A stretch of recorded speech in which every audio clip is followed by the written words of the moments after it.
हाँ जी बेटा जी, तो पीजीबीपी की रिवीजन की बात करते हैं।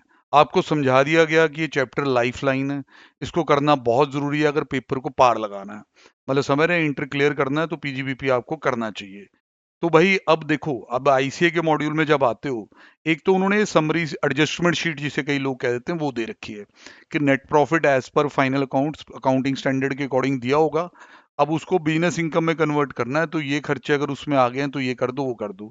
ये सब बाद में यार, थोड़ा सा पहले पढ़ते हैं, पढ़ना स्टार्ट करते हैं। सर पूरा एक एक लाइन पढ़ाओगे सर, फिर तो कभी पूरा ही नहीं होगा। मीनिंग ऑफ बिजनेस प्रोफेशन, सबसे पहले जी यहाँ बिजनेस प्रोफेशन का मीनिंग दिया हो जिसमें कोई खास इंपॉर्टेंस नहीं है। एंड में इंस्टीट्यूट ये कंक्लूड करेगा कि आप चाहे बिजनेस कर रहे हो चाहे प्रोफेशन कर रहे हो, इनकम यहीं पे ही टैक्स होनी है। Whether the person is carrying on a business और अ प्रोफेशन और वोकेशन, यहीं पे टैक्स लगना है। अब प्रॉफिट एंड गेन्स का मतलब क्या? Profit can be in cash और इन काइंड, इंपॉर्टेंट है।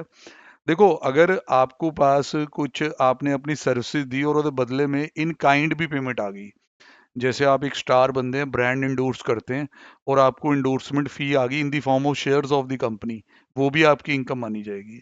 आपने कैश में मांगा था ब्रांड इंडोर्समेंट का 2 करोड़, पर उन्होंने 1.5 करोड़ कैश दिया, मतलब चेक दिया, 50 लाख के शेयर दिए, तो भाई इन काइंड भी आएगा तो भी बिजनेस की इनकम होगी।